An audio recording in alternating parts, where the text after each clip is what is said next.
Panic button edition of the Crash the Pond podcast.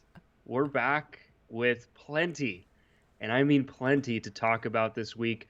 The Ducks coming off of a 4-1 loss tonight. We just witnessed that against the St. Louis Blues after a devastating loss the night before to the same Blues 6-1, where they allowed 3 goals in the first, 2 minutes, something like that. So red alert right now, I think, in Anaheim. Yeah, I'm not sure. I've seen in the past, especially with Randy Carlyle, a lot of people get on the Fire Carlyle bandwagon. I'm not sure if I've ever seen as many people fed up with the organization on the whole as I have in the last 2 days. People wanting Murray gone, basically all the different things that you see with a disgruntled fan base. And I mean, our own Bonnie, who is a wonderful fan of the team, lives and dies with the team, will never root for the tank, wants the team to do its best, is fed up with this team. I've been talking to her a little bit about it, and she'll probably chime into the Twitch chat here or there, listen to this podcast and message me about it. But she's even said she's done with this team, that something has to change. Something has to happen with this franchise. And that kind of shows you that even your most diehard fans are thinking that way, not just the analytical types like you and me, the nerds that look at the numbers and look at all these things. Everyone's seeing it. And it almost felt like this weekend was not the comeuppance, because I don't think that's really the right way to put it, but this weekend was almost a long time. It felt like a crescendo. We finally hit, it's like all these checks that Bob Murray has been writing finally came due. It felt like it was inevitable. Not enough funds in the bank to make payment, unfortunately.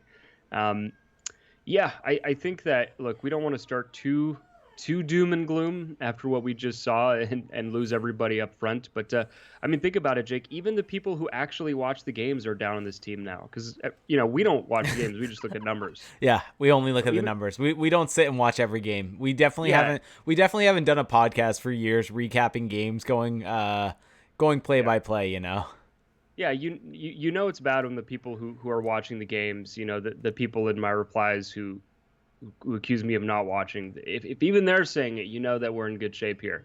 So anyway, all of that aside, let's just kind of look at the week that was, this very pleasant week of Ducks hockey. Take me back to Arizona here a bit, Jake. Well, what can you say about that series? The Ducks started off pretty solidly, I guess you could say, despite some awful underlying numbers. Hey, they got a win. 1-0, a game where John Gibbs had to be superhuman. Yeah, that first game, when I say that this weekend felt inevitable, it's because of games like that first game where the Ducks got a goal out of kind of nowhere. They ended up taking a 1-0 lead. Am I remembering correctly? Or I feel like at times, because these are series, I'm usually good at being able to separate goals based upon which team was being played and separate by that. I feel like with the way that these series are working, it's messing with my brain. That was the game where Jacob Silfverberg got the goal quick, right? Or was it? Okay. Yep, right in the first minute or something. First few minutes. Yep. Yeah, so that was the first game against Arizona when that goal happened from Jacob Silfverberg. And then the Ducks really just kind of sat back on that goal and really defended, really relied upon just absolutely brilliant. That game was actually Danton Heinen that scored. Silfverberg scored in the second game. But kind of circling back, that doesn't really change the point where the Ducks really sat back after getting that goal and let the Coyotes bring the game to them. And basically the only reason the Ducks won that game was that John Gibson was otherworldly in that game. I believe it was 2.5 goals saved above expected or something in that game with the 1-0 shot. At one point during the game, they showed the stat of John Gibson being up there in terms of, I think it's historical numbers, not positive, of 1-0 shutout wins. Which isn't exactly something I would write home about. That shows more so how poor the franchise has been over the last couple of years at being able to score. So this game almost feels like the way they had been playing the last couple weeks. They had a couple good games here and there against Colorado, but this Ducks team doesn't have the capability to score. And we've been saying that. We said offense was going to be ability. A lot of people said that. We were obviously maybe a little higher that the defense could jump in and help out a little bit with that. But we saw in this game, they scored a goal. and then basically sat back and defended the entire time. The next game, which they ended up losing against the Coyotes, they lost by a 3-2 score. So they ended up getting 2 goals in that game, but it was the same script. It was getting a lead, sitting back on it, and essentially relying upon John Gibson to be able to do all the work for them. And that second game was just absolutely atrocious. We've probably mentioned this all over the place, but in that second period of the second game against the Coyotes, they had .08 expected goals for. .08. Yeah. Like it's just ridiculous. And so the fact that that series, even though they got 2 points out of it, which is great, they got a split out of it, which from a standings perspective is great. The underlying numbers and the trends that we saw in that series were not a very good thing to move forward. And those trends really reared their ugly heads during this Blues series. Yes. Well, so just to finish up, I guess, a bit on the Arizona series, what we've seen this week has been a steady decline of the Ducks' ability to get away with things, to get away with some of their bad habits. Because in Game 1 against Arizona, they take it 1-0. Danton Heinen has a good game. I mean, he had a really solid game and gets the goal. And everybody's feeling good, even though it wasn't perfect. John Gibson with some amazing saves. But then in Game 2 against Arizona, I mean, you pointed out the .08. I would point to the fact that the Ducks registered 0 high-danger scoring chances at 5-on-5 the entire game. 0 for the game. Not 0 for a period, 0 for the game. I don't think I've ever seen that since the time we've been covering this team, since 2017. And we've seen some pretty bad teams during that stretch, led by Randy Carlyle and in those seasons. I don't think I've ever seen a Ducks team during that stretch get 0 high danger scoring chances in a single game. I mean, that, and you and I believe that was the game we did the broadcast, right? We did the watch along for the first game. The first game, not the second one. First game, that's right. But so in that second game, it was a continuation of what we saw in Game 1, where the Ducks really had no ability to get through the neutral zone. They spent a bunch of time in their own zone, really sitting back in a very passive, kind of almost penalty kill type box at 5-on-5, just really protecting the middle of the ice at all costs, and to the detriment of their ability to create offense. And you really saw that in that game. And so, sure, you know, it was a close score, and if you purely looked at that, you might say, hey, it wasn't too bad, but there was nothing really good about that game for the Ducks. Yeah, there really wasn't. And we talked about this a bit on I think it was the Patreon episode that we recorded yesterday. It's all blending together. Yeah, everything is blending together. It really is, seeing as we're now adding the watch logs, which we'll get to a little bit more later as to how, if you want to get in on those. But that's 3 hours that we're doing on screen for all of you. And so it's all blending together. But, I mean, you look at the Ducks and you look at this series, and I think that this was a stark kind of realization for this Ducks team. I think that the Colorado Avalanche series, they look decent, I think, against the Avs. And I think this Coyotes series was a rude awakening that the reason why they looked good against the Avs, or decent against the Avs, is the Avs are kind of open. And you were the one that mentioned this, that the Avs aren't exactly known for their defensive structure. They're a team that are willing to trade chances with you because they have the skill level to be able to pot their chances and win games like that. They don't they trust their guys to put the puck in the net and not lead to odd man rushes the other way. And so for the Ducks, when they have John Gibson being the goaltender, being able to stop the chances and kind of be able to get chances going the other way as a result, the Ducks are able to generate more offense because the other team is giving that to them. Whereas when you're playing a well-structured Coyotes team who are built upon basically suffocating type defense, that's kind of what they're trying to do. They don't have the offensive talent either. The Ducks really struggle, and I think a lot of it has to do with the fact that this team doesn't necessarily have the offensive talent to back guys off to create their own chances. The only way that they can really create chances is based off mistakes, and that's really what we saw in that series against the Coyotes. The goal from Jack Silverberg comes to mind right away, in the fact that it was a really bad turnover by the Coyotes in their own end. He's able to get it and capitalize on it. And the thing is, turnovers are going to come in every single game. Every team's going to make them, whether it's the Ducks making them, whether it's the other team, and be able to capitalize on them is good. that's how you can generate offense. That's one way. But the issue is it's not necessarily sustainable because there's not going to be a significant amount of those every single game. You have to be able to create your own chances, whether you're a team that thrives in transition, and that's how you create your chances, by having a good breakout that leads to transition. Whether you're a team like the Ducks, when they were at their best, under Bruce Boudreau and all those years, they were not a transition team. They were a team that entered the zone, got the puck in the zone, had a ferocious forecheck, recovered pucks, and then created chances off of those, winning those one-on-one battles with the Ryan Getzlaffs, with the Corey Perrys, with the Ryan Kesslers.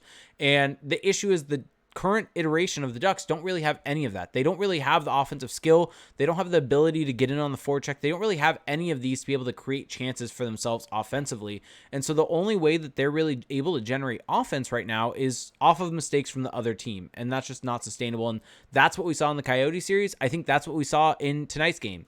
Or in the series against the Blues. Maybe I think they did a little bit of a better job tonight, and we'll get to that a little bit more at creating their own offense at times in transition. But for the most part, they still struggle at that, and that's the big issue right now. Yeah, absolutely. I think that all of those, everything you said there was pretty on point. Now, one thing I did want to point out, that we did see in that Arizona series, in Game 1, something that, much to your chagrin, Troy Terry scratched in favor of Vinny Lettieri, a move that I don't think anybody really saw coming. Nope. Maybe we should have, given that Lettieri made the taxi squad out of training camp after being signed as a free agent by the Ducks. What did you think of his game? I mean, he only lasted one game, but in that game, I mean, do you have any thoughts on that? And maybe just your thoughts on Terry being scratched? So I think in the one game that Lettieri played, I think he looked okay. I think he looked better than I expected, I guess, is a good way to put it. I didn't really expect a whole lot, and he showed that he has at least something. He has the ability to stick hand a little bit in the offensive zone. I mean, on the whole, that line still was not good in that game. I mean, they got caved in. That line got caved in. So, I mean, if the thought process there was get Troy Terry off the line, put a more veteran type of player in Vinny Lettieri there who has earned or worked his way up through the minors, everything like that, to potentially have more of a grinder on that line to help them out defensively, that thought process didn't work. I mean, they were still the second worst line for the Ducks in terms of second worst line in terms of expected goals for percentage on the night, with 30.19 expected goals for percentage, 0.14. And it's not as if they generated and were freewheeling hockey either. 0.14 expected goals for, 0.34 against. So I think he looked fine, but I don't think he really brought anything to the table that Troy Terry didn't. And my thoughts on Terry getting scratched. So everyone out there probably knows I'm a huge Troy Terry fan. He got scratched again Saturday, against the Blues. And so... Yep. Here's my thoughts on that. I think overall it makes sense. I don't think Troy Terry's necessarily been good to start the year. I don't think that line on the whole has been that good to start the year. I think after a really good first game against Vegas, where they actually held the advantage in terms of expected goals for percentage, the Comtois Steele Terry line has been a big drag on this on the team for the entirety of the season, basically. And so, do you want a hot take? Sure, go for it. This might really piss some people off, and I'm sorry, but in their mission statement, so what the specific lines are asked to do, I think that the Steele line has been worse than the Grant line. I think that they've actually been even worse than the Grant line, because they're not giving you really any offense, and they're just as bad, if not worse, defensively. Yeah. So that line has been abysmal. No, I 100% agree. And so it seemed like Troy Terry kind of was a bit of the fall guy for that line. I think Eakins likes Max Comtois too much, and I think the fact that Comtois has Steele. Well, no, I know, I'll get there, don't worry. But okay. I think that because Comtois has scored, I think that's why they want to leave him in. And I think for whatever reason, Dallas Eakins loves himself some Sam Steele. I mean, Sam Steele was the only prospect to stay on the Ducks the entirety of last season. Troy Terry got sent down. Max Comtois got sent down. Max Jones got sent down. All these guys at different points in time got taken out of the lineup, got sent down. I think Steele got scratched for a game or two, maybe. And that was it. So for whatever reason, Dallas Eakins has hitched himself to Sam Steele, and it seemed like Troy Terry was the fall guy. And that's not saying that Terry didn't deserve it, because I think maybe a night off was good for him to kind of go in the press box, but I don't know if he's necessarily the drag on that line. And my hunch is, I mean, we saw it last year. Any time that Sam Steele was paired with someone, you saw his numbers drastically decline. And we saw Troy Terry be very successful away from Sam Steele last year. And to the point where prior to the season ending, he was one of the more impactful players for the Ducks in terms of impact on ice, in terms of generating chances, things like that for his teammates, and was one of the better Ducks by the time he was sent down to the AHL. And so with all of that information kind of running through my head, part of me really believes that this is more of an issue of playing with Sam Steele as it is Troy Terry, and it almost felt like Troy Terry was the fall guy for that. Yeah, it's hard to really pin down what doesn't work on that line, but I think that it's starting to be kind of clear that it's Sam Steele, and it sucks to blame one guy completely, but Comtois can at least shows you he can do something. He can produce. Terry, I know he hasn't been good this season, but he's shown he can do some things. Okay, with Steele, I mean, the things he's done well are extremely limited. He's shown some flashes on the power play last year, and that's really it. So anyway, and the other thing I wanted to get to in this Arizona series, Ben Hutton making his long-awaited debut in the first game, and also played.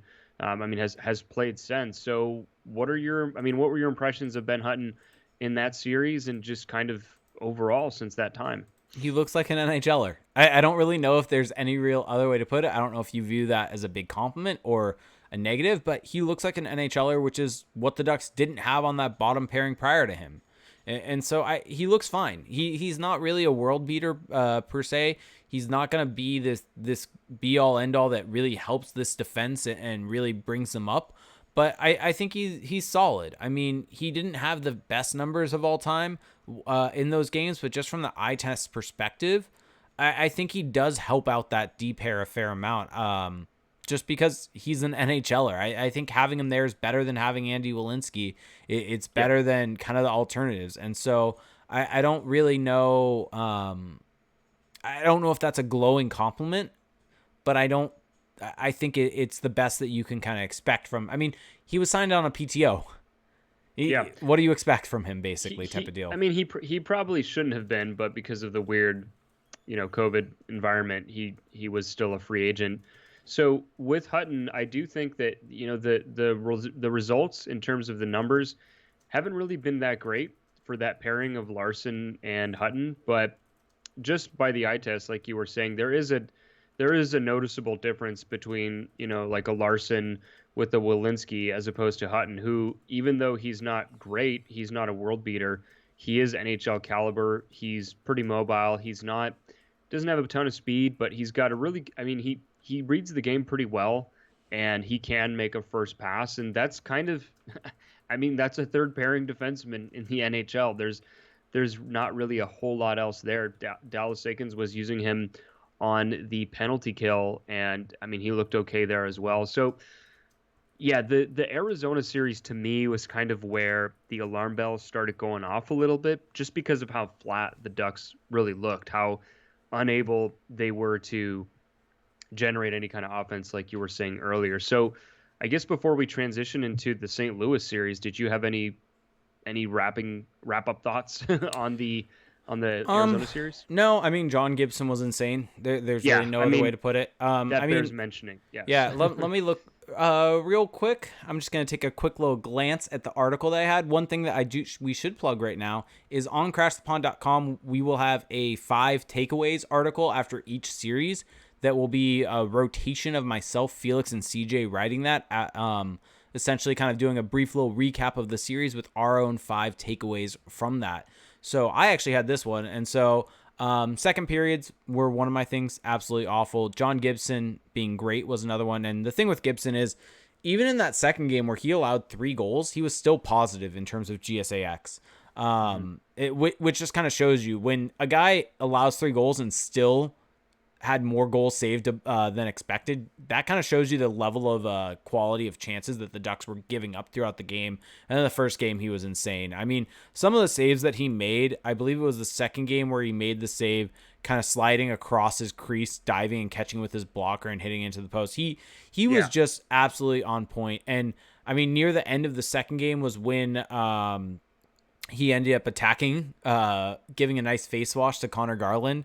You got to think that part of that is frustration with his own team. Yes. And just you think about how much he's been under fire basically, and the fact that that was just kind of all of it coming out all at once. The other thing is, I mean, we saw the Ducks score their first power play goal in this series. This was their first power play goal of the entire season. It came on a shot basically from Danton Heinen that kind of found its way through. But I think the power plays, I mean, it's a big issue. For this Ducks team. I Well, mean, they did score a power play goal tonight. They did score a power play goal tonight, and credit to them. But I don't know if that goal really came in a way that I would necessarily. It was off a face-off. Well, here's my issue with the power play on the whole is it's so static. It's so static. The guys have their positions, and it almost feels like they just feel like they have to stay there, and there's very little movement away from the puck. And the thing is, on a power play, you have that extra man. So try to get that guy lost, because basically what penalty kills are trying to do is they're trying to really create this box that are going to be able to essentially stop cross ice passes and basically maintain their coverage of 5 guys with 4 and do the best they can. So if you're able to have guys move away from the puck, kind of find soft spaces in coverage and constantly moving, it makes it so much harder to cover. And that's one thing I haven't really seen from this Ducks team. What they're really doing is they're static. They're looking for the cross ice pass and a shot and a screen in front to potentially find the back of the net. And that's what we saw in tonight's game with the goal from Silfverberg. Yeah. I mean, they've dumbed it down to this crazy degree now, where it's basically just shoot at the net, get somebody in front, and just hope that, you know, if you do enough of those, you'll get a goal out of it. And it's easy to cover. It's if you're a penalty kill and you were to look at that, you're like, all right, I know how to cover this. I'm gonna have my structure set up like this. We may give up a goal. That's gonna happen when you're on the penalty kill. It's just bound to happen. But you can at least mitigate the amount of chances that they're gonna get by setting up your penalty kill in a specific way. And it's not that hard to really do that. And so that's my issue. They also don't really have any pet plays. So what I mean by that is they don't really seem to have anything that they're trying to go to every single time. If you watch certain teams, they will have, like, for example, I know everyone's going to hate me for this, but the Canadians have very obvious pet plays that they always try to go to. So on the right side of the ice, they're trying to work it down low. They're trying to go for that kind of one-touch pass from the goal line into the slot. They're just looking for that over and over, and there's variations of that. And so when that's closed off, you have Weber on the other side as your one-time option. And if he gets bottled up, then you send it back and you just try the whole thing again. Now, of course, the thing that differentiates that from what the Ducks have is there's a lot more talent there. But still, there's a very clear thought process. There's not really much thinking going on that they have to do on the spot. They already know what they're looking for, and they're just trying to execute that, and they adjust with however the defense is reacting to them. With the Ducks, I mean, if I were to guess what their pet plays are, you see a lot of Getzlaf kind of curling down low, looking for guys, you know, trying to go low to high. That's the one thing that we see a lot of from them. Haven't done enough of a deep dive, but there just doesn't really seem to be a clear-cut objective outside of just scoring a goal, obviously, but there's not really a method to getting there. The objective, or the clear-cut objective that I'm seeing at least, is that the Ducks are really looking to feed a guy on the perimeter for a shot, and hopefully it gets through the bodies in front of the net and finds a hole. That really feels like what they're doing, and the issue is that's not necessarily a high percentage chance. It's not. You want to archaic. When you're on a power play, you want to be working for that high percentage look to give yourself the best chance to score, and that's not what that's doing. Well, also, one thing to mention is that they've been doing a lot of 2D 3 forwards, which is also not really statistically what you want. They've been doing a lot of Shattenkirk with Lindholm, and I still don't understand. I still understand why Lindholm is just always on the power play. Doesn't make sense. Because he's not an offensive defenseman. He doesn't have great offensive instincts. He just shoots the puck a lot. I mean, that's kind of all that he does. And so confusing there, but I mean, this is a topic that we can go on for another hour about. Let's get into the St. Louis series. Yep, real quick we? Before we do that, we've got. I want to give a shout out to Kaika Warrior 22 who subscribed on Twitch, and Bionic Chris just gave us 1,000 bits. So thank you so much to both of you. Thank you, guys. Yeah, well, so we'll do a quick recap here of the St. Louis series. Then we'll take a quick break, and then we will go into the big picture stuff that I know everyone is probably waiting for a bit here. So don't worry. we'll get there, but we have to talk about the actual games to prove that we do watch them, right? Um, let's talk about last night. Let's talk about that. 6-1, down 3-0 within minutes. What do you make of that game? It felt like a regression for John Gibson. I don't Goaltending I was don't not great in that game. I don't know if necessarily you want to blame him per se, because No. you can find issues with the defense in a lot of different ways, with the goals that he allowed. But the issue here is that basically the Ducks needed those saves in the previous games to be able to stay competitive. And the difference between last night's game and the games against the Coyotes were they simply didn't get the saves. I mean, if you look at advanced metrics between the two games, it's not that different between last night's game against the Blues and the 3-2 loss against the Coyotes in terms of chances against. Same thing with the 1-0 win for the Ducks against the Coyotes. 2.7 expected goals against last night, 2.72 in the 3-2 loss against the Coyotes, 2.26 in the 1-0 win against the Coyotes. And so it's not as if the amount of chances they gave up last night were necessarily greater than in the other games. The difference is that this is what will happen when you are letting a goalie come under siege. Is not every game he's going to be able to be an MVP, and that's just going to happen. John Gibson is a human being. He's not a robot.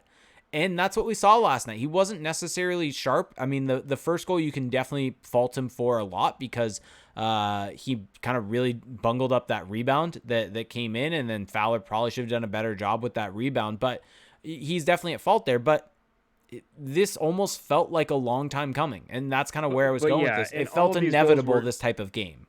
Yeah, and all three of all three of those first goals were scored from the slot. I mean, these weren't, far out shots that he just whiffed on. I mean, these were pretty solid opportunities. So yeah, two minutes in, 2:06 in, John Gibson had already been pulled, and some people thought he had pulled himself because of the way he skated off so quickly. He definitely looked like he was just like, screw it, I'm out.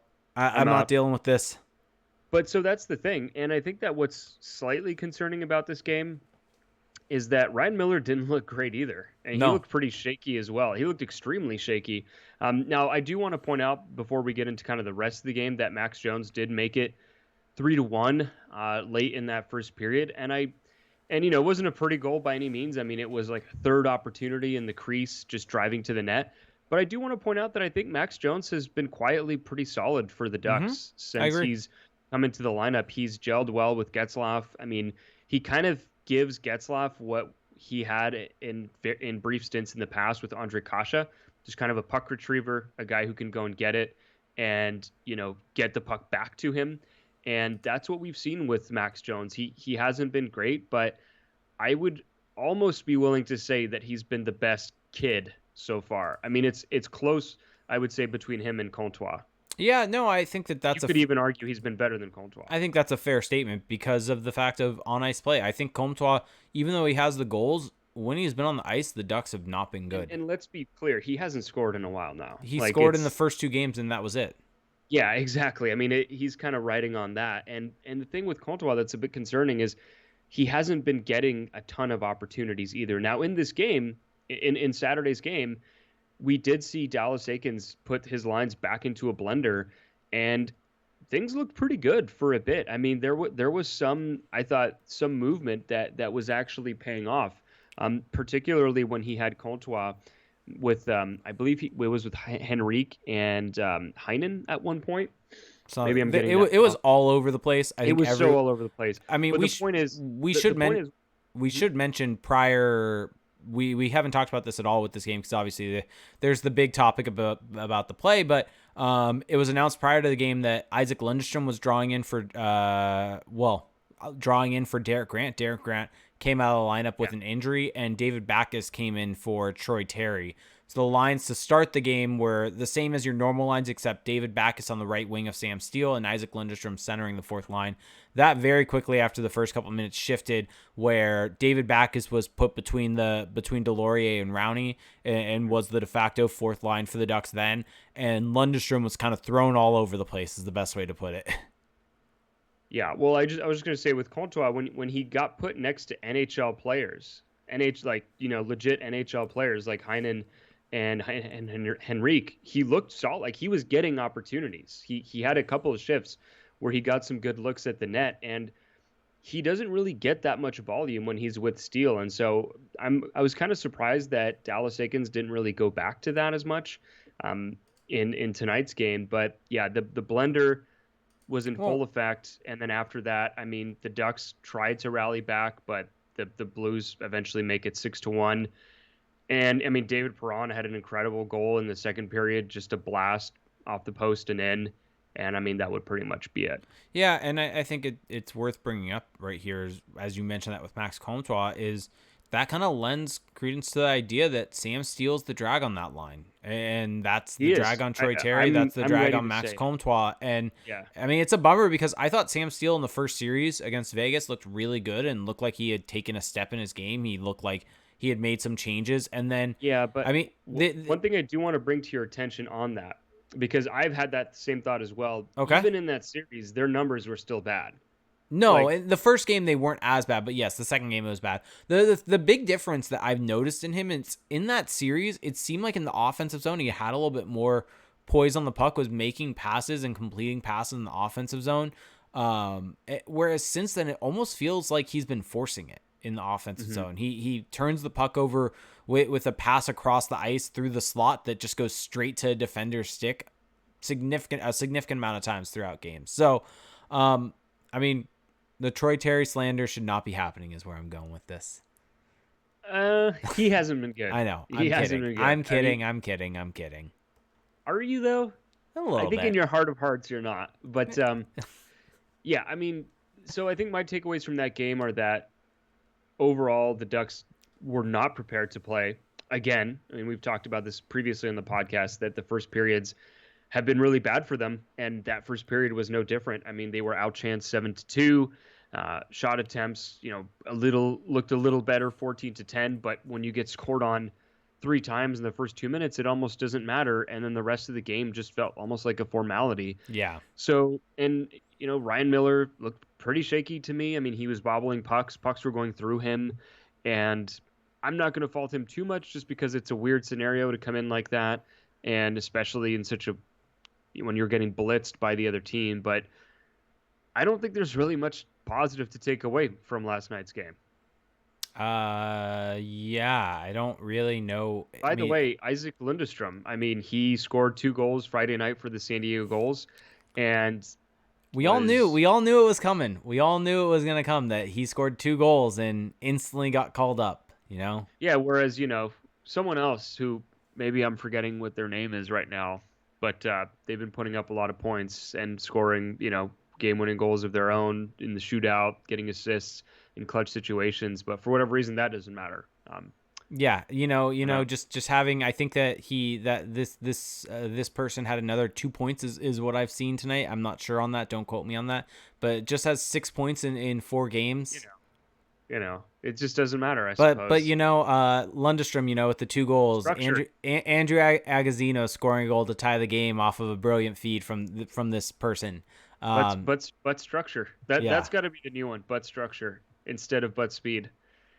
Oh yes, I'm so happy we found that. Anyway, big booming shot, by the way, looked good on Friday in the game we watched. He did. BBS. We did a much deeper dive on that game from Friday on the Patreon. So for anyone out there that are patrons, go listen to the bonus episode for a deep dive on that game. Yep. So let's wrap up the St. Louis series here, though, with tonight's game, the one that we just watched. Adam Henrique scratched before the game. We got rumblings of that in the beginning of the day on Twitter, and then we saw Andrew Agazzino's name pop up on the roster, and there you had it. The Ducks with the monstrosity of a lineup. I mean, this was a sight to behold. You had Steele, Heinen, Silverberg, Jones, Getzlaf, Terry, so Terry drawing back in, Delorier, Backus, Rowney, and then, wait for it, Raquel, Agazzino, Comtois. So, what do you think of Henrique being a healthy scratch tonight? I think I need a couple days on it. I guess we've buried the lead on that a bit, but I mean, I'll give you my thoughts because they're pretty clear to me. It's a mistake. It's absurd that they scratch Adam Henrique. I mean, I understand. Like, here's the thing: when people tell me, yeah, but he's been terrible. Yeah, but he's been invisible. I agree. I've tweeted the stats. Like this is not something that I'm unaware of. Adam Henrique has not been good this season. He hasn't been necessarily awful, but he hasn't been living up to his contract. He hasn't been really leading the way. Now, when he's on the ice, the Ducks have tended to be pushing play in the right direction. I would say his on ice numbers are still encouraging. His individual numbers, not so much, but there's still something there. And the Ducks are supposedly in a situation where they are intending to make the playoffs. And regardless of how poorly a guy like Adam Henrique plays, unless he's really just preventing you from winning, um, you're putting yourself behind the eight ball by not putting him in your lineup. It's not as if the Ducks have this wealth of options at center that they can just plug in and they're going to be fine. Now, to their credit, the Ducks looked a little better tonight, but part of the reason they lost is that they weren't able to put away chances. And Adam Henrique, although maybe he's not an elite finisher, I would say that's one of his skills is that he's a decent shooter. I So mean, not having him in the lineup you partly would, contributed to the loss. And so I just think it's totally absurd. I think this whole idea of sending messages, maybe he's banged up and, the scratch was about that. We don't know.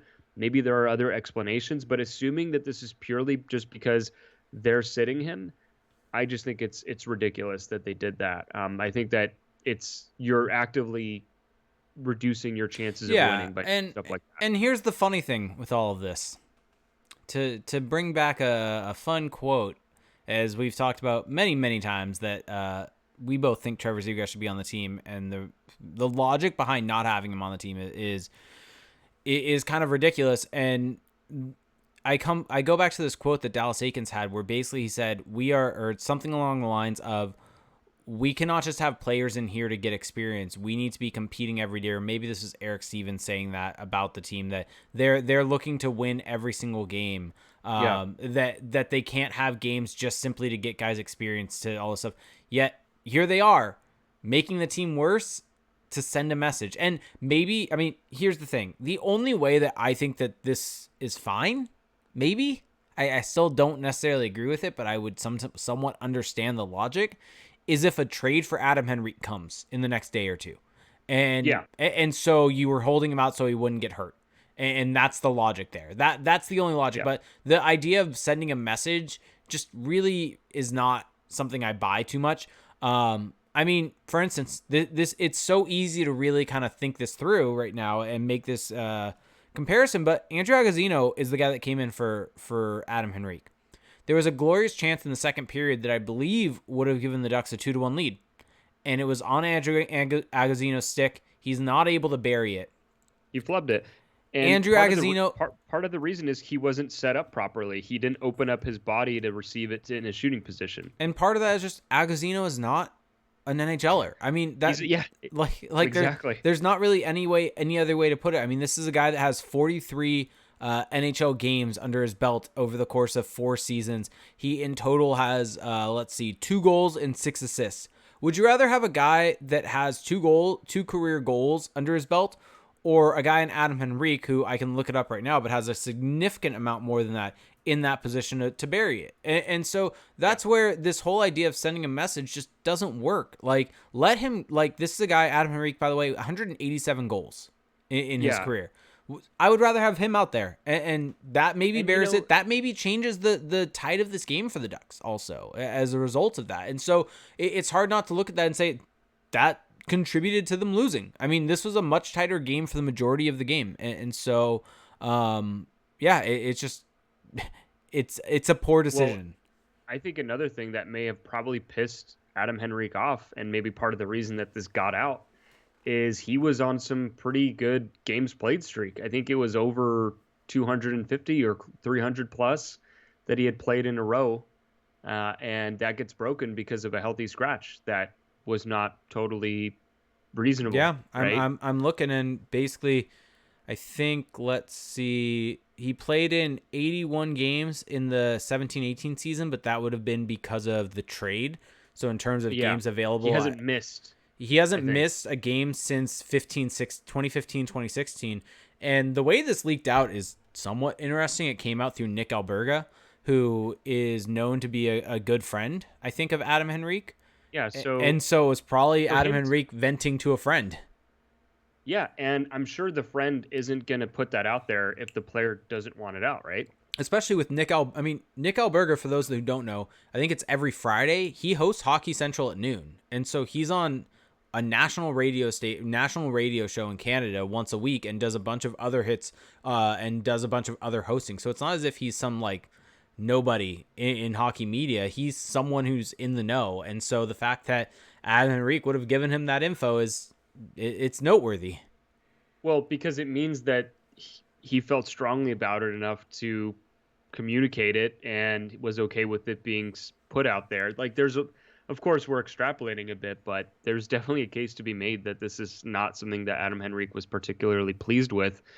And I get it, because if there's one thing we know about NHL players that you hear about all the time is that they really value games played, that there's it's like this badge of honor, guys who have played 1,000 games, guys who have, like, think about how big of a deal it was when Andrew Cogliano got suspended a couple of years ago, right? Because it broke the Ironman streak. Guys really value that. Like, showing up to work consistently is something that they strive for. And for Dallas Eakins to rob that streak from Adam Henrique look, he's not playing well, but I don't think that deserved being scratched, right? I mean, that's really that's really the gist of it. And now, give Andrew Agozzino some credit. He's being put into a very difficult position, right? Because he's not a top 6 NHL center, right? Mm-hmm. And so he comes in and has to fill that void. And look, that line did okay. You look at their stats. They were positive on the ledger in terms of shot attempts, expected goals, scoring chances. So he was fine, but you got to think about the upside there. What line has more upside? One with Andrew Agozzino or one with Adam Henrique? It's a pretty clear answer to me. Yeah. So and so overall, kind of circling back to this game and big picture thoughts. What were your thoughts on the lineup and the difference in it? I mean, for me, the biggest thing here, how much better does that fourth line look without Derek Grant? Like we said this going into the year that David, like, we weren't really sure why they brought back Derek Grant when they had David Backes. Like, not as if David Backes is this amazing player, but he's a good fourth liner. And I mean, he's a good fourth liner that's getting paid way more than he should. But the Ducks got an asset because of that. And so David Backes makes the team better on the fourth line. I mean, you look at the game tonight, they were 51.14 expected goals for percentage on the night over the course of this game. And so it's not often that we can say that the fourth line has a positive expected goals for percentage, and they look solid. I mean, David Backes, granted, was on the ice and the puck deflected off his stick and went in the back of the net, but I think overall he's looked fine. Yeah, and he's setting up chances too. I mean, he had one really nice pass. I think it may have been last night to Rickard Rakell in the zone entry, just a little saucer pass over a defender's stick, and that was kind of like a little lead pass for Rakell. So he's a good eye test player. I mean, he's a guy who, when he's playing well, you'll instantly think he's effective because he's big, he hits guys, he gets down low. But the stats do mostly bear that out tonight, that he was effective. We already know that Derek Grant is not effective at 5-on-5. That line, maybe it's not just him, maybe it's the line as a whole. But you put David Backes on that line, and they were visibly more effective. And I think that we don't really know anything about Grant's health status right now, but when he's available to play again, the Ducks have an interesting decision on their hands. Now, of course, it's Dallas Eakins, so it's possible that it's not even a question for him of, Derek Grant's coming back in, but I would say stick with it. I mean, stick with it for as long as you possibly can, because Backes can kill penalties too. It's not as if he can't kill penalties, so you're not losing out on that. David Backes is, it's not even really that arguable. He's a better player than Derek Grant. He's a better player. Granted, he's older, and so that's a negative on him. But he looks good out there. David Backes overall has had a much better career than Derek Grant. That doesn't necessarily mean he's better at the moment, but he has the pedigree, and if he plays up to how he has, he's a good fourth liner right now. And I think that that's not really what you can say about Derek Grant. So other than that, I thought Troy Terry had a good game tonight. He had some issues. He set up Rickard Rakell with great. But he set up Rickard Rakell with a really glorious chance in the offensive zone. Yeah, I mean, the thing that's weird with him this season is that I think that when he's been in the offensive zone, he's been fine. I think his defensive game has Yep, looked a I little agree. worse to me. I mean, I think it was the Blues' second goal or third goal, he essentially just let, I think it was Vince Dunn, just walk right into the Yeah, I know which to one the you're talking Duck about. zone. Yeah, he just kind of he did the old Matador defense that you'll see perhaps myself doing in beer league, where you got the stick out, you're kind of It's your vertical, go-to. and the guy just goes right by. You saw a bit of that, and it's just odd because he was a good defender last year, Yeah. and it's a bit of a volatile stat though. That's something that I maybe wasn't as in tune with when we were thinking about it last summer. But defensive metrics apparently do vary a bit more year over year, so something to keep an eye on. Now, any final takeaways from tonight's game? I mean, a bit of an improvement, Yes. certainly.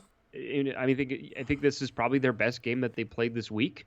You could say Uh, in a 4-1 loss. yeah, And yeah. I mean, this was the game they where I think they generated the most offense on the whole. they played better in this game than the game they actually won.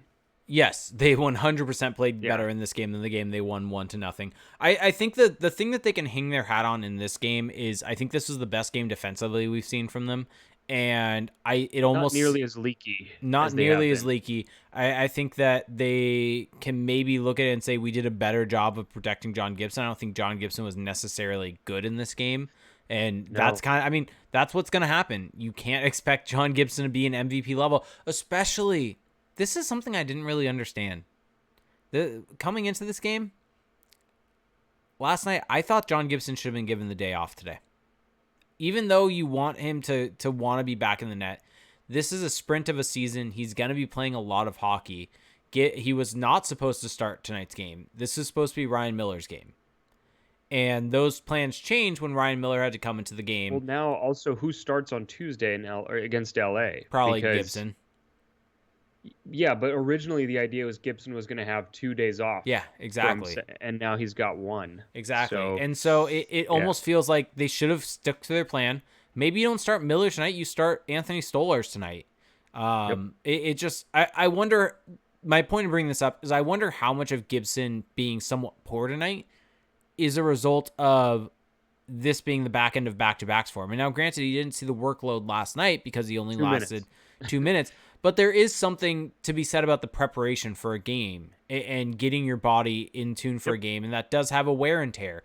And so even if you don't play the full amount of the game, you still go through that normal preparation.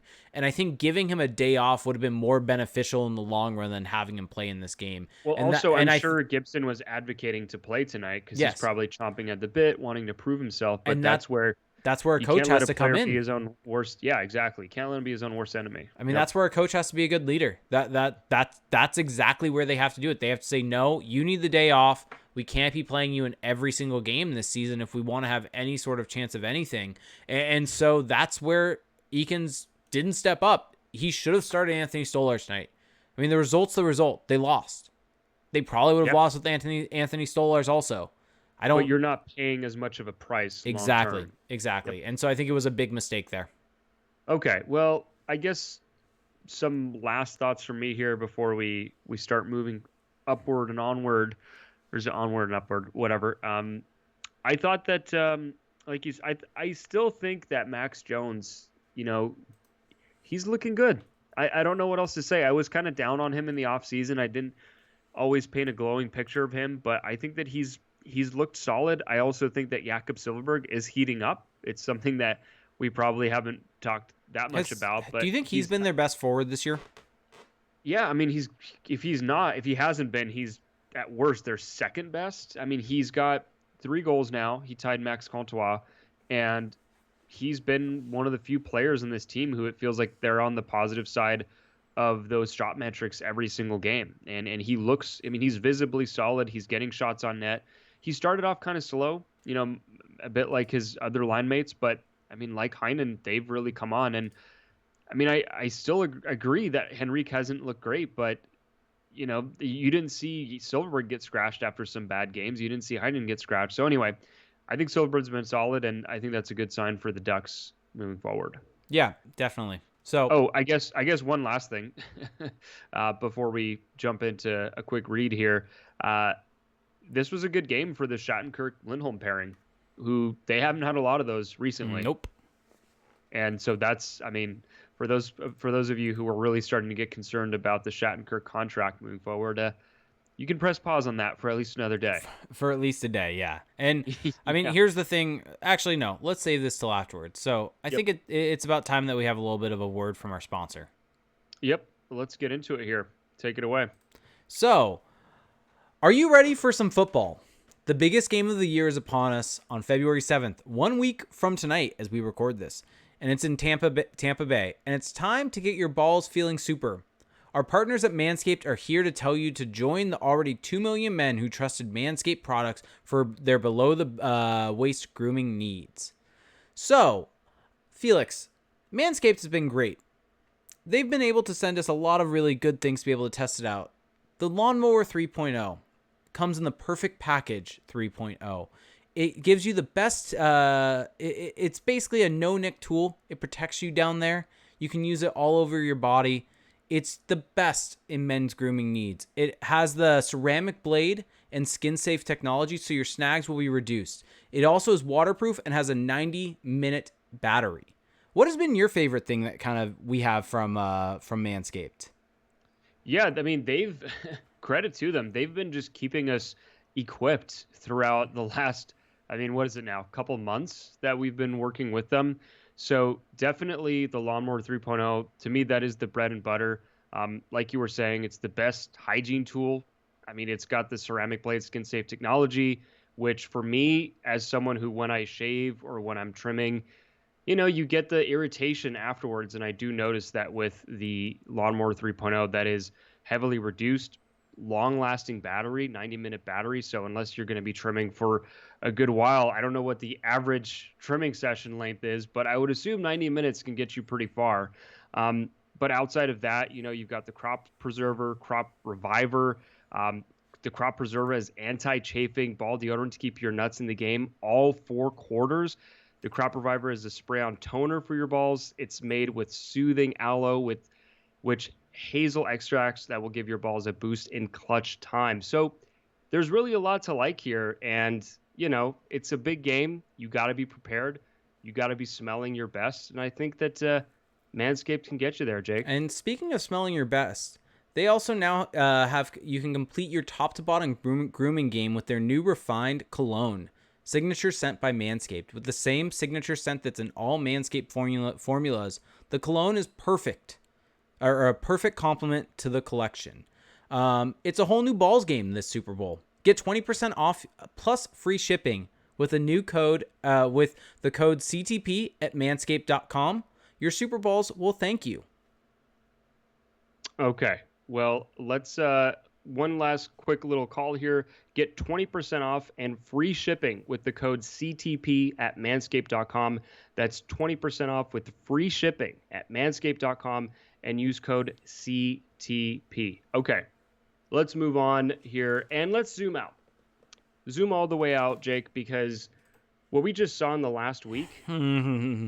Yeah. How does it make? Let's a little quick therapy session. How did it make you feel? Okay. How did it make you feel? I don't really know if it changed my opinion of this team. I think I expected this. I think there's probably a lot of people that want to hear me rant and rave about this. Fire Murray, all this different type of stuff. Sure, yes, I think that. I think that there needs to be a big change to this team. I've been saying that for a while. The management, they don't understand this roster if they believe this team could compete. And there's a whole lot going on in my head of, is it a situation where ownership gave them a decree to make the playoffs? And so Bob Murray put out those statements like that. Is it a situation where Bob Murray sold them magic beans and convinced them that this team was good enough? There's a whole lot of potential there, but at the end of the day, what this comes down to is this falls on Bob Murray's at his feet. Because he put together this roster. There's no doubt about it. You look at the entire roster. It's his trades. It's his draft picks. It's his team. It's his roster. He's been here for 14 years. There's no ifs, ands, or buts about it. He's been the one that has made the decision to not trade guys like Jakob Silfverberg for futures, to not trade guys like Adam Henrique, to not trade guys like Josh Manson. And the list goes on, to keep that core intact. And to potentially push for a playoff spot sooner rather than later. And at the end of the day, he's fallen in love with his own roster, or at least that's what it appears like. And that's where I actually go back to Brian Burke, I think, had a quote at some point on Hockey Central and Noon or something like that, where when you're looking at these original prognostications throughout the start of the season, some GMs will call him and say, "What the hell are you thinking? When putting my team here, we're gonna be better. We're gonna be better." Blah blah blah. He's like, the issue there is that these GMs sometimes they drink the Kool-Aid. Sometimes they buy into their own team too much, and the people from the outside are able to evaluate their team better because they don't have that inside loyalty. Let's go with that to the roster. And it almost feels like that's where Bob Murray is. And he almost has this loyalty to this roster. And the issue is that none of these people are good enough. And I feel awful for the players as a result. And that's honestly where I come out. And a lot of people will probably look at the players and say, the players need to play better. They need to play harder. They don't give enough effort. And I get that. You look at the game against the Coyotes, you could see they weren't skating hard enough, different things like that. At the end of the day, though, these guys aren't being put into positions to succeed. And that's something I've said so much on this podcast of put guys in positions to succeed in the NHL. These guys are in the top league in the world. Put them in their best spot to win. Putting Adam Henrique, Jakob Silfverberg, and Rickard Rakell on a top line. There's maybe one player on that would be on a top line on any other team, and that would be Rickard Rakell. But even him, those are second liners, third liners on good teams. You put those guys on Tampa. Are they on the first line in Tampa? No. Hell no. Are they on the second line in Tampa? Maybe. They're probably third liners there. And they're being asked to be first liners in the Ducks. What do you expect from this team with that being the case is where I'm at, and why it's so frustrating for me watching this team of this was expected, in my opinion, because you look at these players, you look at the positions they're being put into. This team can't score. Well, no shit. They don't have first liners. They don't have the talent. Getzlaf is the closest thing they have to a guy that can distribute and pass pucks and create chances. And there's no overwhelming ability to create chances. And this is now all kind of word jumble at this point. But basically, I don't put this on the players. I feel awful for them, to be honest, because they are being put into positions that they shouldn't be being put into by management and by the coaches. This team needs more, and management needs to have a real stark understanding of this is the roster they have built. This is the roster Bob Murray built. And he expected it to be a lot better because the kids were coming in and all this different type of stuff. He made one change this offseason and thought that he was going to be good. They're going to find a way, luckily, to get another high draft pick this year by the looks of it. And that's going to be good for the overall look of this franchise. But this will be another year where that's happened because Bob Murray fell backwards into that instead of giving himself the best opportunity to do that. We mentioned this on the Patreon show yesterday. You look at what the Kings have done. It's insanely frustrating as a Ducks fan to be able to have to compliment the Kings and wish that the Ducks would in some ways copy that. But you look at what they've done. They traded Tyler Toffoli last year at the deadline. They got a second-round pick and Tyler Madden as a result. Tyler Madden was in the game against the Goals yesterday looking really impressive, or that was Friday for the Reign. And he looks like he's going to be a solid NHLer. And the Ducks could have done that with Silfverberg. They could have and gotten a second-round pick, gotten these guys for him. I'm not positive, but that second-round pick, actually, I'm curious who that ended up being. I don't know off the top of my head. But you're getting this draft capital. You're getting these guys to push you forward. And it's just frustrating because the Ducks should have been committed to that a while ago. And if I could view this team and say, okay, they're bad. Sure, they're bad. But if I can view that there's a plan in place to get out of this, at least that gives me hope for this team. My issue is that there's not even hope because the hope right now was that these guys that aren't first liners would suddenly all of a sudden decide that they're first liners and they can do that. All of a sudden, Adam Henrique is a first line center in the NHL. All of a sudden, Jakob Silfverberg is a first line winger in the NHL. That's not how it works. You have to get the talent in. You have to do the work. You have to make the trades. You have to put yourself into a position to get out of this. You have to put a plan in place. You have to do the work. And Bob Murray hasn't actually done the work. He's felt like what he's done in the past just gets him there. There's my rant. I wasn't even planning on doing that. That came out of nowhere. That was epic. Oh God, we need that mashed up somewhere. Oh, that was great. That was very off the cuff. Hopefully you all enjoyed that. Didn't even mean to do that. Bob Murray is not put in the work. No, but it's true. It's true. Am I Just go wrong? full on sports talk radio. But am Just I hot wrong? takes. So here's what I will say. Okay. This is will be my addition to what you've clearly laid out. So there are levels of blame here because the talk on Twitter since last night has basically been who is to blame. And you know this maybe better than anyone because we do a podcast together, but I have been I have tried as much as possible to see every side when there's moves being made. And I haven't been that gung ho about management is at the very core of all of these issues. I've looked at coaching, I've looked at players underperforming, right? Kind of exhausting every avenue. But for whatever reason, watching last night's game, watching this team just piss away another game of John Gibson's prime, it really made me realize that this is completely on the GM, or at least 90% on the GM. I mean, everything that Bob Murray has done led them to last night. Everything that about this team's construction led them to last night. A team that doesn't start on time because it's so defensively leaky that you will see starts like that. A team that has a hard time coming back because, like you said, doesn't have the offensive talent. A team that completely depends on its goalie because it just doesn't have enough outside of him. And then on top of that, look, I just wanted to point out that it kind of broke me in terms of I think this is really on Murray, and that management has to change. And I think now the rest of the season may end up just being us beating that drum. We'll see. But when you look at the layers of blame, when you look at, okay, clearly management, I think, is the cloud over all of this. We can agree with that. I also think coaching has been far from a strength for this team. Like Oh yeah. people take me blaming Bob Murray as me excusing and absolving Dallas Eakins of any blame, and I don't want people to get that impression.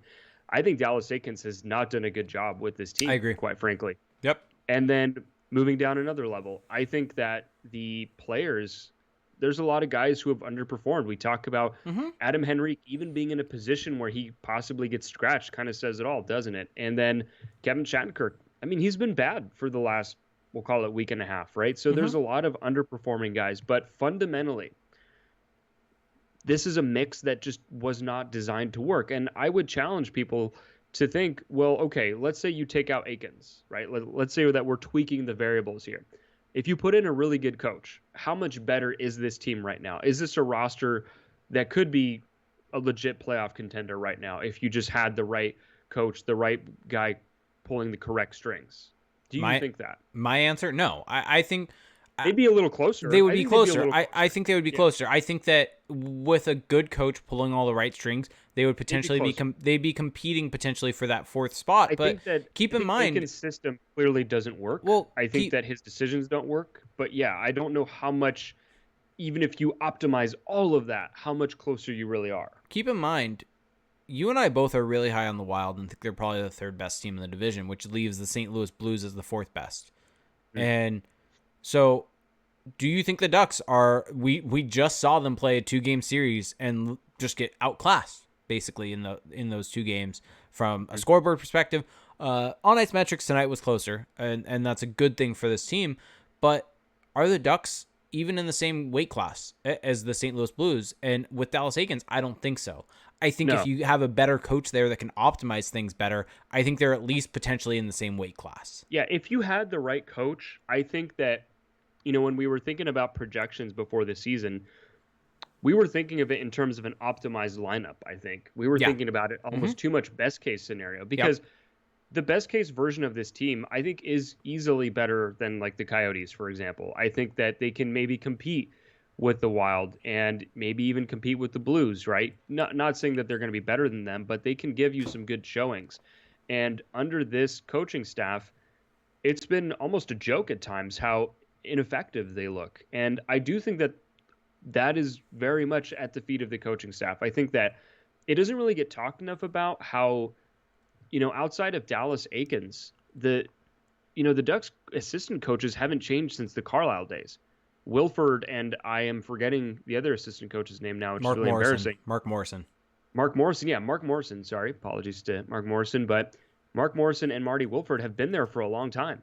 and they've overseen some of the worst 5-on-5 teams that we've seen in the NHL over the last few years. I don't think that's a coincidence anymore, right? That there's just something there that's not working. I mean, it's funny how no one talks about that, but this coaching staff is just there's just something that's not working there. Whatever they're preaching, um, they can talk about guys not getting it, about guys not bringing it every night, but whatever term coach speak you hear from Dallas Aikens, I don't think you can really say anymore, oh, the guys just aren't implementing the system. I think it's just the system is rotten itself, right? Yeah. Agree I on that? agree. Okay. So I think Dallas Aikens definitely has a lot of blame to this, but I do think that Bob Murray has just not really set him up all that well. Now, part of this is on Bob Murray for hiring Dallas Aikens in the first place. Now, we can talk about how, maybe he was under the gun from ownership to hire Dallas Aikens, but look, he's sold ownership on plenty of other things, right? He sold ownership on Randy Carlyle coming back for a second stint.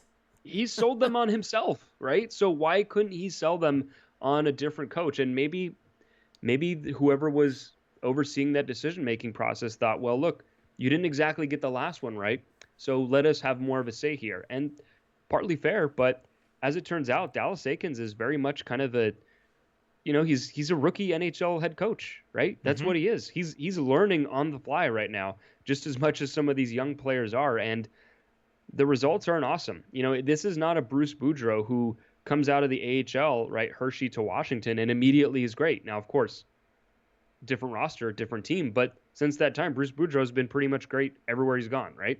So with Dallas Aikens, maybe if he had a better roster, maybe he'd be better. But some of the decisions he's making with this roster lead me to believe that he's not that he wouldn't optimize whatever team he'd get. Yeah, I mean, look no further than the fact that he has the Grant line as the quote-unquote shutdown line, the fact that he has them against Nathan McKinnon. I mean, it doesn't take a genius to be able to look at that and say, that's probably a bad decision. And yet they did that for an entire game, and it's just... It just feels like poor decisions and poor optimization and not willing to change. And it's odd because I was a big proponent, as everyone probably knows, of Dallas Aikens coming into this. I wanted to see him get a shot. I thought he got the short end of the stick in Edmonton. I thought he had changed a lot of what I had heard of him, whether on different analytics podcasts, different things like that, really sold me on him. But he's not necessarily living up to what he said, and I think that's... Well, he clearly doesn't factor in analytics one bit into his decision making. Either that or management isn't letting him. No, which is bizarre as I say that. No, yeah, no, I know. They're not blocking his laptop from natural stat trick. I don't think. True. So, yeah, I think that this whole billing that he got of a modern coach who looks at the game differently, I think he's very old school, actually, in the way he approaches it. So, yeah, I think this coaching staff has been so far not so good. I think that management, I mean, we've talked about it ad nauseum, but I think this weekend really brought it into focus, how there's just a mix here that has not been working under previous coaches as well. Now, of course, that previous coach was Randy Carlyle, so not an optimizer there either. Now, the question that I would pose to you before, as we cross the hour mark here, what's the next step for the Ducks? What do you think they will do? What do you think happens from here? And what would you do? Let's start with what do you think happens from here? Let's stay within reality for now. It's a tough question, honestly, and I think the issue here for the Ducks, and I think a dose of reality for Ducks fans is a good thing right now, is that I don't necessarily see Dallas Aikens being let go this year. And I think a big part of that is COVID. If you bring in a new coach, they have to quarantine for a specific amount of time and get tested. And so it's a long process to get them in. And because of that, I don't really see that many coaches getting fired this year. I was listening to, I can't remember what podcast, but they were talking about that, and that really is going to play a part in this year, and that some guys, there just may not be any firings throughout the NHL as a result of that, and the fact that it's a shortened season and all these different things. So I don't really think Aikens is going to be let go, but I don't know if Bob Murray is going to be let go either, and because that feels like an off-season move to me. And I think it's more likely that happens than Aikens being let go, and I think part of that is that Bob Murray... having a general manager is a little bit easier because he doesn't necessarily have to be there on the site. and doesn't have to be in contact with anyone. He can travel and kind of be in his own bubble and socially distance from everyone in the rink or different things like that, and not have to be on the ice coordinating with other people and do all that through Zoom. And so, or watch practices and everything like that. So that's why, to me, it might make more sense that Aikens may last throughout the entire season and Bob Murray doesn't. But I don't necessarily think the Samuels are going to pull the trigger on that this year. I think it would really have to keep going this way for that to happen. What I do think is going to happen is Bob Murray is eventually going to bite the bullet and trade away a main core player from this roster. And I think that's going to happen sooner than later as a warning shot to this team. I think that we could see potentially Adam Henrique moved. We could see potentially, we mentioned this on the Patreon pod, the Ducks need to figure out what they're going to do with Henrique, or not with Henrique, with Raquel and Lindholm, because pretty soon they're going to be UFAs, not this summer, but the one after. And so the Ducks need to start figuring this out and having a long-term plan of how they're going to get out of this and how they're going to make this team better. And you know what I'm kind of curious about? Yeah. What's kind of interesting to me is that we haven't heard a whole lot of people bring up the fact that the Ducks are missing Josh Manson right now. You haven't heard a lot of that. No. But do you think that's going to be a scapegoat? I just feel like in previous years, anytime there's an injury, it's, well, they're missing this guy. So I think people are low on Manson, which is why. Yeah, I mean, I think it says a lot about Manson. I do agree with you, though, that it just feels like something has to happen, right? And I do think that there are clearly constraints with firing a coach, firing a GM in season in this era that we're living in. So maybe it's probably not going to happen in season, but it feels like someone's going to get moved. Now, it's going to be hard. I mean, Adam Henrique doesn't have this easily tradable contract. And he has a 10-team no-move clause. Do you think he gets traded? No. Well, I'll read you a quote from tonight from Dallas Aikens on that subject. Yep. This is from Aikens' availability after the game from Eric Stevens. Aikens on scratching Adam Henrique. We talked to the whole group in training camp about accountability. I'm not pinning that last game on Adam at all. We could have taken 5 guys out, but we still had to put a lineup out there. Adam was upset, but Adam is a man of high character. He understands why. He's going to respond for sure. What do you make of that quote? I don't really know what to make of it. I have it up right now. Trying to really just...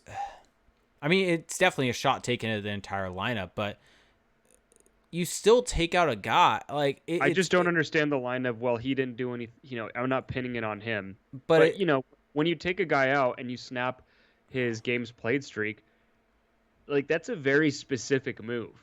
You can't just say, oh, I could have taken anyone out, but I took him out, right?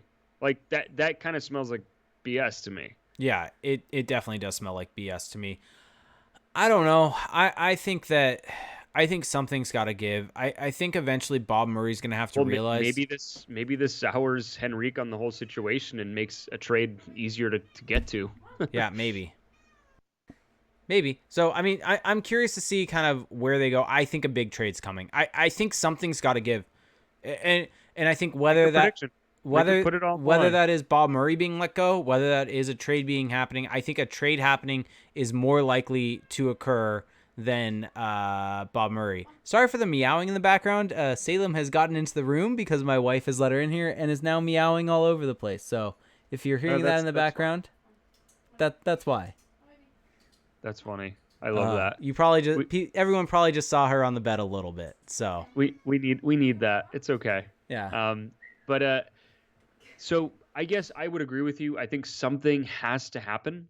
It just feels like there's too much tension there, right, for this to go on. Now, looking at what we would do, and then after this, we'll probably get into some questions. If it were up to me, this offseason, complete cleaning of house. Yes. Start all the way over.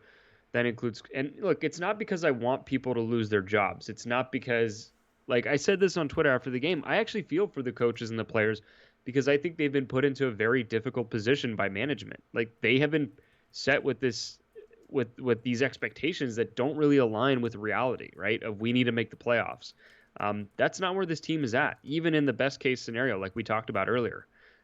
So I feel for them, but at the same time, the mix isn't working. And so if it were up to me this summer, start all the way over. This franchise, what it desperately needs is just a new set of eyes.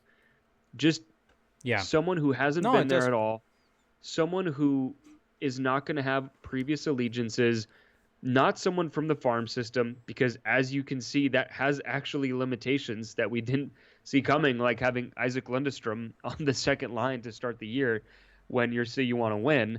So new eyes. I don't really have any names for everybody right now, unfortunately, but a new set of eyes, a new group, and someone with a clear-cut vision. Because look, the Ducks have the new entertainment district that's going up around Honda Center, and what year is that going up? The OC Vibe, is that what it is? Yeah, I'm not I think Yeah. it's 2024 is when it's supposed to be done. So look, this is how I would pitch it to the ownership: is look, we need we know that we want to sell tickets in the short term, but realistically, we're going to be in rough shape anyway. The league is bouncing back from all the lost revenue. We're going to be protected by the revenue sharing for now. If we bite the bullet now, by the time things are really open back up and there's the OC vibe, we can potentially have a really good team again. It's a 2 to 3 year plan, right? Yeah. And if you can execute that and stick to it and make appropriate adjustments when you have to, they can get there. Like, that's what I was talking about last night on Twitter as well, is look, there is still an opportunity here to make things right. You have a prospect pipeline. Is it necessarily flush with talent? No, but you start to see the framework right now with Zegras and Drysdale, and I would add Perot's name to that. To it. Dostal, there are names and a couple more drafts, and then you can really be solid there.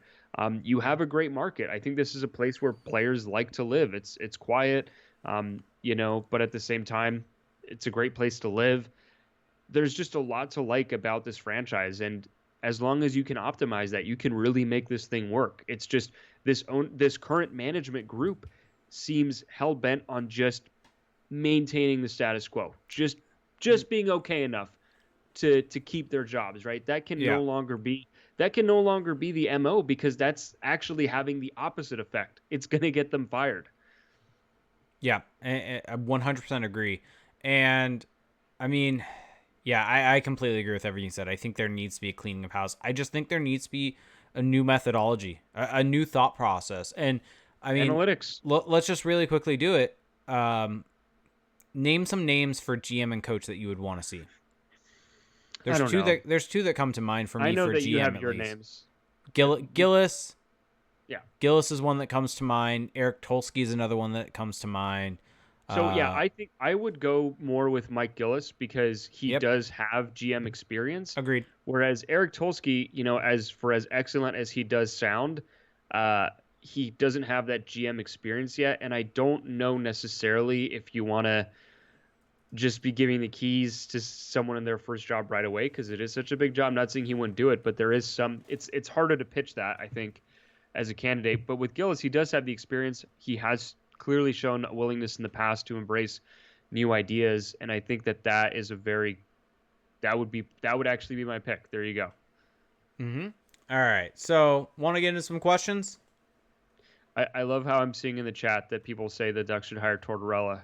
Torts. I haven't seen this, but did you see this thing about Mike Gillis and his interview proposal leaking for the Penguins? I actually didn't see that. No. Yeah. Let's take a look at it. Okay, so we're gonna get some questions from the Twitch chat. So if you have questions, start throwing them into the chat. There was one we have two earlier on that I do want to get to, though. So for those of you watching the YouTube video, yes, we're on YouTube. You can find us at youtube.tv or youtube.com/crashthepond. Please like and subscribe to the videos there. You'll get notified anytime the video goes live, or on if you're listening on podcast services. The place where we do our live streams is twitch.tv/crashthepond. You can come help support the channel here. You can follow, and you'll be notified anytime we go live. And you can also subscribe to the channel with Amazon Prime. You get one free Twitch Prime gaming sub each and every month. You do have to hit that subscribe button after 30 days, and it helps support the channel more than you can imagine. You get special emotes in the chat, special badges next to your name. So let's start with this one. Aussie85 resubbed for 3 months and added a question. Do you see a Henrique trade incoming? Yes or no? I think yes. Okay. Because he sounds pissed off. Yeah. And, unhappy people sometimes don't want to stick around. Yeah. Anime Holics D94 asked us, have we overestimated Bob Murray's drafting ability? Because for the longest time, we always thought drafting as the one thing he is very good at, but is he actually as good as we all have thought? No, no, 100% no. I think that he's been vastly overrated there. Not saying he's bad, but there is this notion out there that the Ducks always have this awesome prospect system. And maybe this is more about their developmental system. Maybe they have been drafting well, but just not turning guys into NHLers. Whatever the case may be, in recent years, we have definitely seen a downtick in guys becoming NHLers or impactful NHLers. And I think that kind of shows a bit of a weakness, a bit of a flaw right now for Bob Murray there. Yep. All right. NJ Devils fan 68 asks, where will the Gulls finish the season in the Pacific standings? Well, I don't think they're as good as the Ontario Reign, even though they beat them on Friday. I think the Reign are pretty deep, but who knows? Let's just say first, because I don't really know the AHL that well. All right, yeah. Let's be hopeful here. So really quickly, do you want to give a highlight? Yeah, Trevor Zegras had 2 more assists tonight. Andy had the game winner in the shootout. Yeah. I mean, I could definitely see the Gulls being one of those teams that really picks up steam as the season goes along, because you have a lot of guys there who are entering pro hockey for the first time, and as they get accustomed, there is the skill level there, so you could see them do well. Yep. Definitely. All right. So, Fat Geralt asked this question: who would you pick with the first rounder this year? I mean, really, you and I don't really have a great idea. I mean, what is Owen Power is the people that haven't done enough prep to really let you know. Yeah, but Owen Power is the name out there. I mean, I know Matty Beniers is a guy that looked really good at the World Juniors. So, I mean, those are the names that I really know of at this point in time going into this draft. And so we've got this question from Ikaika Warrior. Is anyone on the Ducks safe from trades? Do you think there's anyone that you would consider safe? I think Ryan Getzlaf's safe. I mean, he has a full no move. Do you think John Gibson is safe? Well, that's kind of a weird question, because I think safe, a trade, Gibson being traded wouldn't be some indictment against him as a player, or that he hasn't performed well enough, right? I think when we think, is a guy safe from a trade, you think of guys like Raquel, Henrique, Silverberg, who, if they don't perform well enough, they're on their way out. With Gibson, he's pretty much a guarantee to be a positive for this team. So him being traded would just be more about, we just need to capitalize on his value and reset, essentially, or use his value to go and get prospects. So if by safe you just mean, is anyone off the table? I don't really think anyone's off the table right now outside of Getzlaf. I think Getzlaf, Drysdale, Zegras are. If you're including prospects, then yeah, sure. Yeah. So I think those are the 3. We know Zegras and Drysdale are not. Yeah, exactly. If they weren't willing to trade them for Pierre-Luc Dubois, they're not willing to trade them. Time Twitch asked us, and this is our good buddy Time. All the current kids are disappointing and don't matter. Why should we get excited for the next batch when Murray has shown zero ability to draft goals? I think that look at what they've done. I mean, it's pretty simple. Look at what Trevor Zegras has done compared to Troy Terry. I mean, he's 19. He's shown far more at the levels he's played at, and even, I mean, you can even compare them in college. They both played NCAA hockey. It's pretty clear that Trevor Zegras has a much stronger track record. Now, does that guarantee he'll be an NHL player or a first-line NHL player? Maybe not, but I think his starting position is clearly ahead of Troy Terry. I mean, he was a 9th overall pick compared to a 4th rounder. Well, and the other thing here is, I mean, kind of have to trust that. Also, just look at World Junior track record. I mean, we've said this a bunch, but Trevor Zegras tied the U.S. record for most World Junior points in a World Junior. Troy Terry's claim to fame at the World Junior was with him being the only skater on the ice. Yeah. So, And I mean, Zegras has basically in every game except for one. I think he has 2 points. He has 2 assists in every single game outside of one game that he's played in the AHL. I just think that this is a matter of you've got to watch them play and kind of just see, like, this is a different caliber of player. Yeah, 100%. All right. Ginger Wolf asked, the Ducks look gassed a lot. Certainly part of that is frequently bad positioning, but should conditioning be better as well? Do you think the Ducks are a badly conditioned team? Well, there is this whole thought of, well, the teams that haven't played in such a long time, are they at a disadvantage?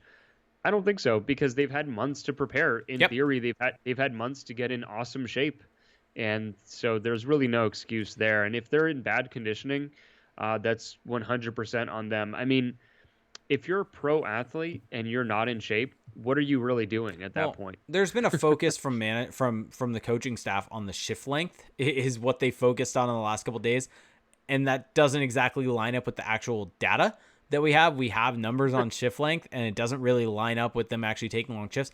I think they look gassed because they're defending a lot, and Yeah, because the defending's system is tiring. bad. Yeah. And so I think it's more so they're caught out there. The system's bad. The players are being put in positions to fail, and so they're caught defending for most of the game. I think that's why.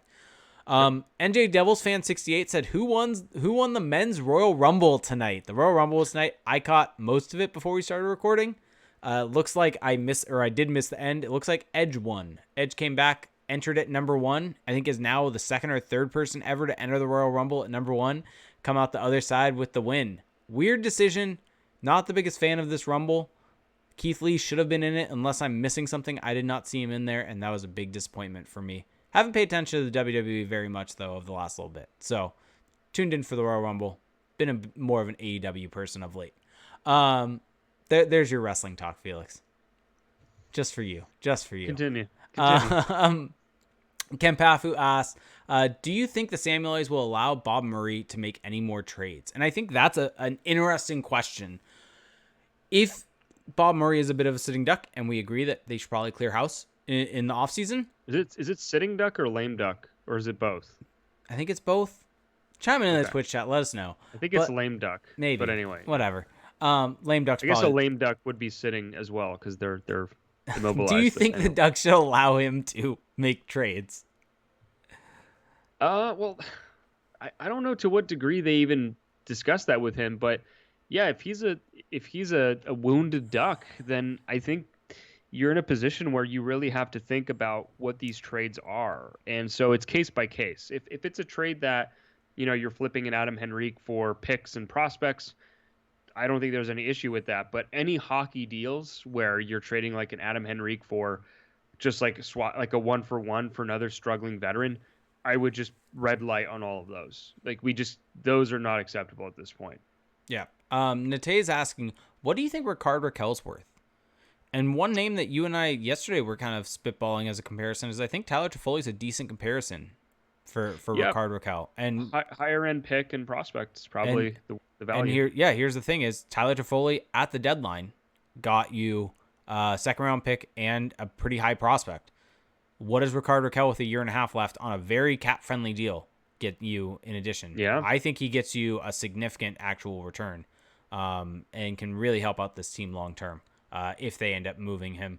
M. Young said, I could, but could you guys see Gibson pulling a wah and just giving up on this team and requesting a trade? If so, what kind of package do you guys think Gibson could get?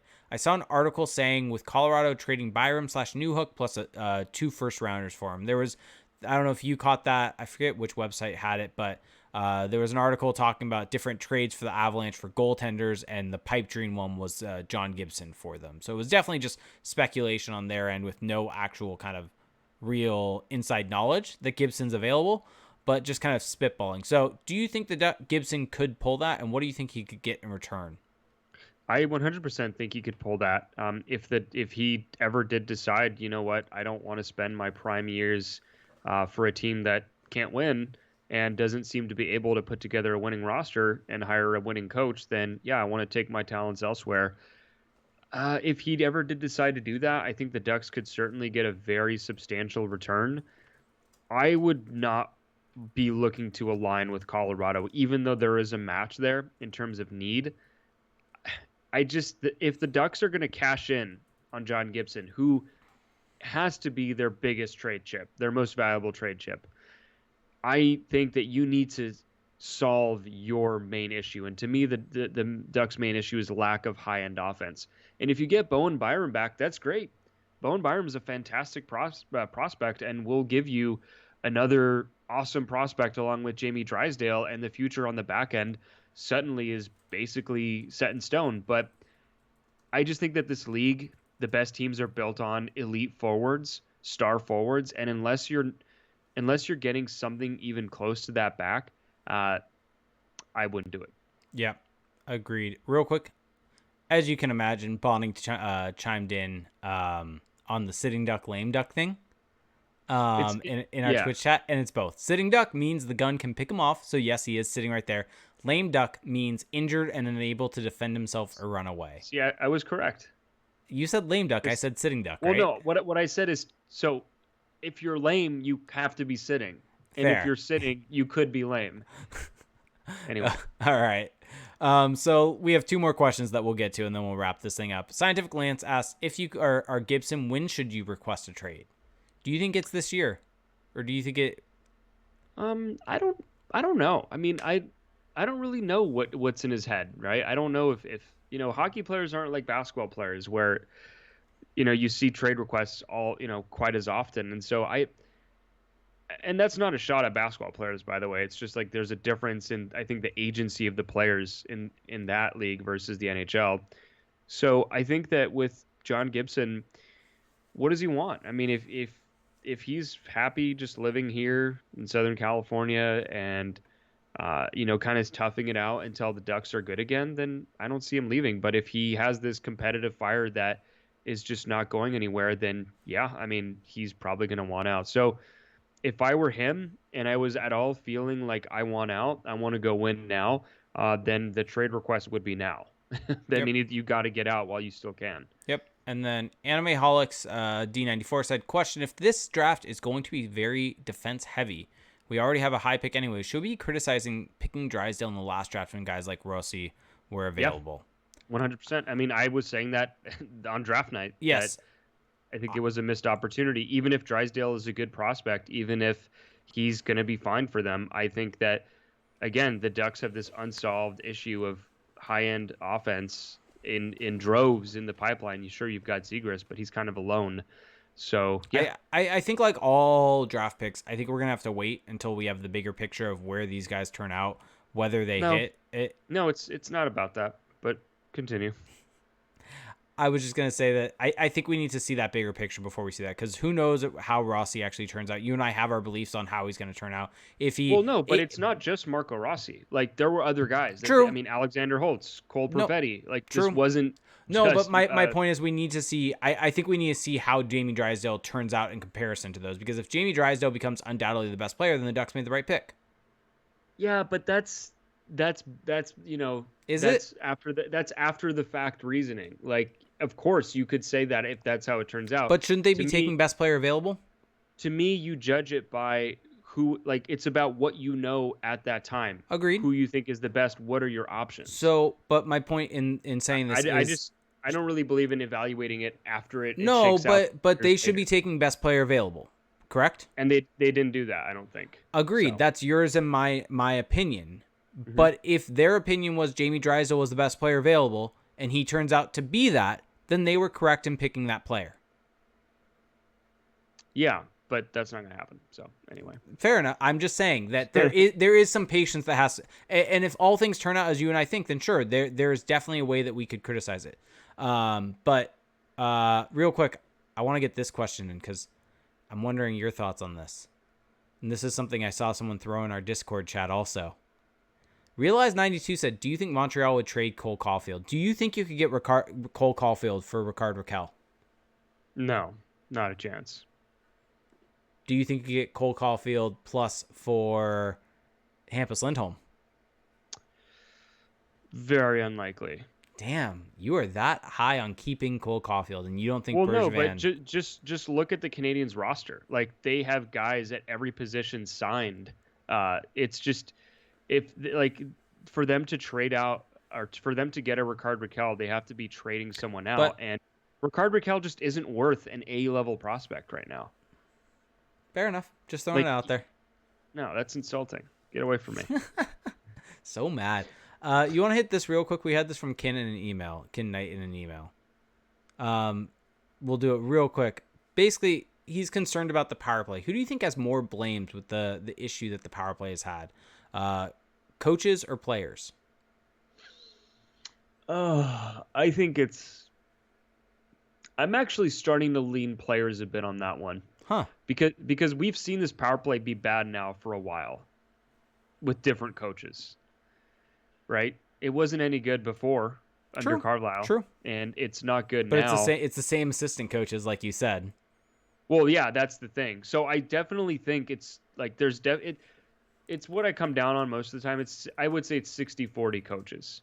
But maybe before I would have been 70-30 coaches, whereas now I think it's a little bit more on the players. Fair But you know enough. what? I think the power plays looked okay at times in the last couple of games.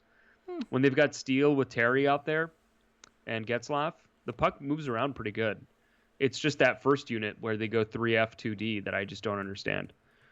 Yeah, definitely. So, okay, that's going to do it for us for tonight, though. Thank you all for the questions. Thank you, Ken, for the email and questions. This has been a good one. This has been a fun one. Yeah, there was a lot to get through, and hopefully everybody enjoyed that.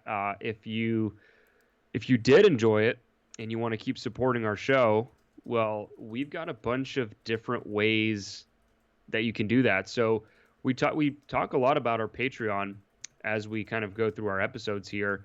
So if you've been liking what you've been hearing here, you can support us at patreon.com/crash the pond. And there's some exciting news on that front, but I'll give you the basic rundown. So for $1 a month, just $1 a month pledge, you get access to our patrons only Discord chat, which I am so happy about how that has grown and that has kind of become its own little community.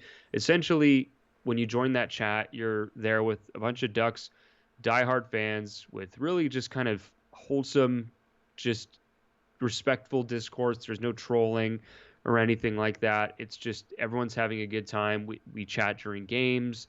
We chat when there's breaking news. It's a lot of fun. And so if you get that for $1 a month, if you're someone living in an area where you don't know that many other hockey fans, I think that could give you just an easy way to get into a new community that sees it maybe how you see it, and also you get to support your favorite show. Now, for $5 a month, you still get access to the Discord chat, but you also get access to 2 bonus episodes a month. Now, for these episodes, if you enjoy kind of maybe the lighter side of our show, I think you'll enjoy it. There is a bit more banter. It's a little more unfiltered. We go more in depth on topics where, clearly you can see on these shows, we have to hit a bunch of different topics, so we don't have quite as much time to go in depth. We sometimes do league-wide rankings. Sometimes we go and talk about completely random things. We talked about The Mandalorian. Did an episode where it was almost entirely The Mandalorian, which if You, you're a Star Wars fan, congratulations. you need to watch WandaVision because we're definitely going to be doing that on WandaVision. Yeah, everyone keeps telling me Yeah, about that. you need to watch it. We'll talk But about it. we are also introducing a new tier, and this one I'm very excited for. So, Jake, why don't you give us the rundown on that one? Yep. So we've introduced a new tier at $15 a month. And with that, you will get all of the previous benefits that Felix talked about. You will get the 2 bonus episodes. You will get access to the Discord chat. And on top of that, we have added 2 watch alongs a month that you will get with the $15 a month. And so basically what that is there will be an article that will be posted with a link to a stream that is only exclusive to people that have that link. The only way you can get that post is if you are a patron at that specific level. And basically 2 games a month, Felix and I will have the score up for the game for you to sync up with us, the game audio, and Felix and I will just be talking over it. So it's essentially just Felix and I. Think of us as the replacement commentators. Well, not only that, but it's basically picture this podcast that goes for an hour and a half a week, basically. And that for 3 hours, basically, of us just talking over, shooting the shit, basically, talking about the game, answering your questions. When you're in the chat, we'll be answering your questions, talking about it, going through. So if you have questions that you just really want to spitball with us, there's another great way. Picture it not only as a watch along, but a way to just kind of have 3 hours where you can just interact with us as we're talking. And so also, I do think that, to me, the big value of our broadcasts is that we give you insight during the game that you would not get from the broadcast. We look at the analytics that we talk about on this show. We talk about them. We, I think, talk more about different line deployments. We look at lineup combinations, matchups within the game. So we're giving you a much more granular, detailed look at the game than you're going to be getting, from the standard broadcast where you talk about momentum and different things like that. We're giving you, I think, a much more analytical view that you might enjoy. Yep. And so if you are currently a patron, you can edit your pledge now to go to that. If you want to be a patron, go to the website and take a look at it. If you are one and upgrade and suddenly get double charged, or you've done it for the year subscription that we have, which is available also for the $15 a month, where you can do the year subscription for that. And basically, if you're having issues, if you've already done that, hit me up. We can figure out a way to make it work and get you up to the upgrade to the $15 a month tier, even if you've already done the year. So let me know if you want to do that, anyone out there. But it's a really fun, awesome thing that we've added. Yep, absolutely. So that's at patreon.com/crashthepond. Now, a few other different ways that you can support us. So if you have the Apple Podcast app, this is a really quick and easy way. Just search Crash the Pond, the name of our podcast, and you can leave a 5-star review. All you got to do is tap the stars, and boom, you're done. But you can go one step further and also leave us an actual review and let us know your thoughts. And this has two things that really help us out with. So first off, those reviews are really important, help us climb the charts, get us noticed. But also, we just love hearing from you guys. Over the years, we've gotten some very memorable reviews, and we always make sure to read them on the show. I don't think we have any new ones to read this week. But when we do get new ones, we'll make sure to read them. So just search Crash the Pond on Apple Podcasts. We're pretty much wherever you can get your podcasts. We're on Spotify. Make sure to check out our YouTube channel, youtube.com/crashthepond. And make sure that you're subscribing there and that you've got your notifications turned on. Jake essentially just uploads the Twitch video here. So when we're talking about different charts, things of that nature during our Twitch streams, you can see that in video format. We get some good comments over there, and Jake will make sure to respond. Now, one thing that I do want to talk about, if you go to our website, crashthepond.com, we've got a shop page now. And so we've got a cool new logo this season. And if you go to crashthepond.com and go to the shop section, you'll be able to see, we've got hoodies, T-shirts. Now up on the screen for everyone. Yep, and you've got different colors. The T-shirt comes in black, orange, white, and what's cool is that we've got the eggplant logo, which is the one that I have, and it's a personal favorite. I've got it in the black, but we've also got it in orange. So we're really just encompassing all the different palettes here of the Ducks. And we've also got the hoodies, and the hoodies look great. Basically, you've got on the front, same with the T-shirts, on the left chest, you've got a smaller Crash the Pond logo, and then on the back, a bigger logo. So that's at crashthepond.com/shop. And if you get one, and if you get any of these items, let us know. We want to see how these are looking, if we need to make any tweaks. And you can hit us up on social media at Crash the Pond.